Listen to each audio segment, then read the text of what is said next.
क्या पढ़ते हो? बाइबल। क्या पढ़ा उसमें? वचन। वचन? जी। कौन सा वचन? बताओ। गीता पढ़ती हो बेटा? नहीं। गीता नहीं पढ़ती हो? यही तो प्रॉब्लम है आजकल के जेनजी की। बड़े बुजुर्गों की बात, सियाने संतों की बात तो भाई ने बकवास लगती है, और अगर वही सेम बात इनको कोई जेनजी किड बता देगा ना, पूरा आंख बंद करके विश्वास कर लेंगे, और चाहे उस जेनजी किड को जिंदगी जीने का ज ना पता हो। खैर, अनिरुद्ध आचार्य जी जो कि कथाएं करते हैं, भगवत कथाएं करते हैं, एक रिलीजियस लीडर है जो कि अपने भक्तों को धार्मिक और आध्यात्मिक की शिक्षा देते हैं। सोशल मीडिया पर आजकल इनको इतना ट्रोल किया जा रहा है ना, इतने मीम्स बन रहे हैं उनके लिए। क्यों? क्योंकि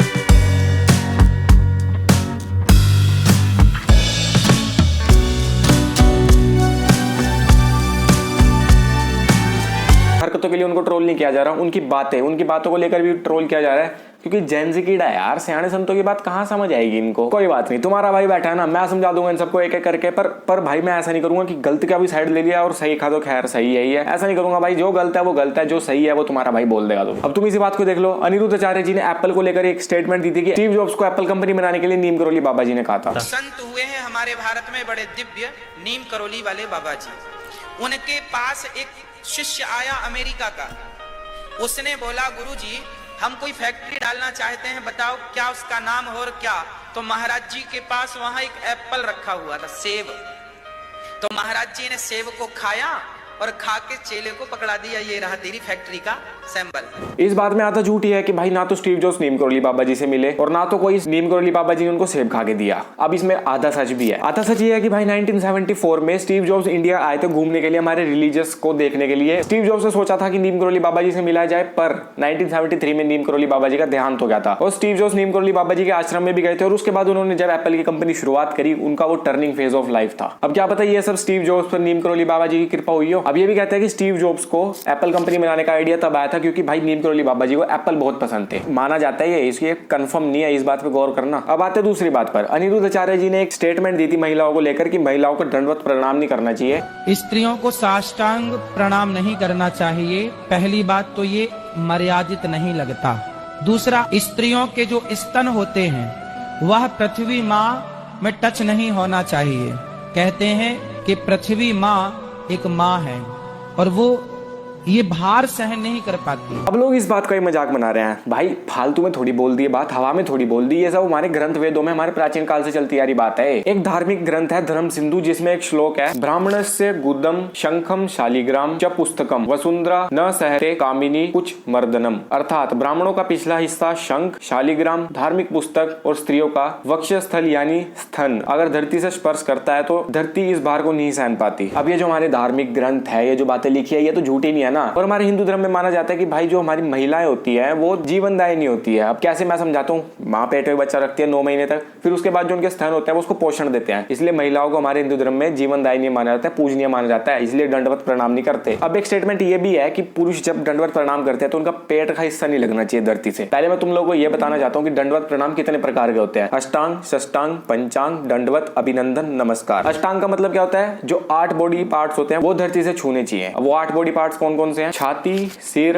आंखें, ध्यान, वाणी, पैर, हाथ, घुटने। इसमें कहीं पेट के बारे में लिखा है? नहीं लिखा। और जो है पंचांग, षष्टांग, दंडवत, नमस्कार और अभिनंदन, इनमें भाई पॉज करके देख लेना, इनमें भी पेट के बारे में बिल्कुल भी नहीं लिखा हुआ। ये बातें साफ साफ पता लग रही है हमारे ग्रंथ वेदों से चली आ रही, जो कि बता रहे हैं और हमारे जेनजीज को समझ ही नहीं आ रही। अगली स्टेटमेंट की बात करते हैं। अनिरुद्ध आचार्य जी ने कहा था स्त्रियों का ज्यादा सुंदर होना अच्छा नहीं होता। सीता माता का भी हरण तभी हुआ था।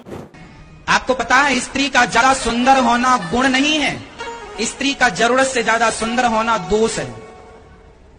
हाँ या ना? नहीं समझ में आई? हम समझाते हैं। माता सीता का हरण क्यों हुआ? क्योंकि वह जरूरत से ज्यादा सुंदर थी। द्रौपदी की भरी सभा में साड़ी क्यों खींची गई? क्योंकि द्रौपदी भी जरूरत से ज्यादा सुंदर थी।